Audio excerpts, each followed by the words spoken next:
بسم الله الرحمن الرحيم. نيابة عن الشعب. دوای پەسەندکردنی یاسای قەرز و تووڕێیی شەقامی عێراق لە دواکەوتنی موچە، ڕۆژی یەکشەممە حکوومەتی عێراق دوو موچە بەسەر یەکەوە دابەش دەکات.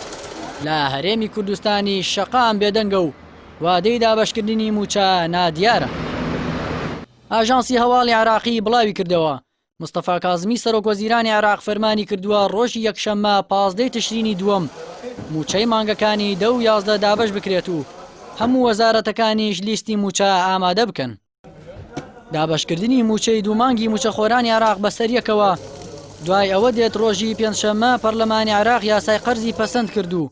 بە پێی یاساکەش حکوومەتی عێراق دەتوانێت 12 تریلیۆن دینار قەرز بکات. بە گوێرەی زانیاریەکان حکوومەتی عێراق بۆ دابینکردنی موچەی سێمانگی کۆتایی ئەمساڵ پێویستی بە 16 تریلیۆن دینار هەیە. بە پێی داتاکانی لیژنەی دارایی پەرلەمانی عێراق پێشبینی دەکرێت داهاتی مانگەکانی 10 و 11 و 12 عێراق 14 تریلیۆن دینار بێت. بۆ کۆی موچە و خەرجەکانی دیکەش حکوومەت پێویستی بە 23 تریلیۆن دینارە. لە سەراستی هەرێمی کوردستانیش حکوومەتی هەرێم خۆی لە دابەشکردنی موچە بێدەنگ کردووە و وادەی دابەشکردنی دیار نییە. سەرەڕای داهاتی نەوت و خاڵە سنووریەکان و ناوخۆ و پارەکەی بەغدا و هاوکاری هاوپەیمانان حکوومەتی هەرێمی کوردستان لە 5 مانگ و 15 ڕۆژی ڕابردوودا تەنیا 3 موچەی دابەش کردووە، ئەویش بە لێبڕینەوە. مانگی ڕابردوو حکوومەتی هەرێم بڕیاریدا موچەی مانگەکانی 4 و 5 و 6 و 7 و 8 نەدات کە کۆی موچەی ئەو 5 مانگە دەکاتە 4 تریلیۆن و 475 میلیارد دینار. دوای خواردنی 5 موچەی موچەخۆران حکوومەتی هەرێم بۆ شاردنەوەی شکستەکان بە لیژنەی دارایی پەرلەمانی کوردستانی وتبوو عێراق داوای لێکردوون لیستی موچە لەگەڵ بەغدا ڕێک بکەنەوە. کەچی ئێستا حکوومەتی عێراق ڕۆژی یەکشەممە موچەی مانگەکانی 10 و 11 بەیەکەوە دابەش دەکات.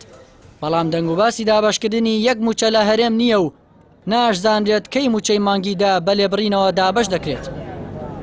بەشێک لە ئەندامانی پەرلەمانی کوردستان و عێراق پێیان وایە ئەگەر داهاتی هەرێم لە دەستێکی پاکدا بێت بەبێ بەغداش دەتوانرێت موچە بە تەواوی و لە کاتی خۆیدا دابەش بکرێت.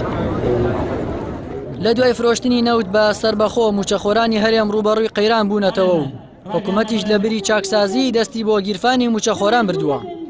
لە ماوەی 5 ساڵی ڕابردوودا حکوومەتی هەرێم 10 موچەی تەواوی نەداوە و 34 موچەشی بە پاشەگەوتکراوی دابەش کردووە. هەروەها 3 موچەیشی بە لێبڕینەوە داوە. بە پێی بەدواداچوونەکانی پەیام لە 5 ساڵی ڕابردوودا حکوومەتی هەرێم 15 تریلیۆن دیناری موچەخۆرانی خواردووە.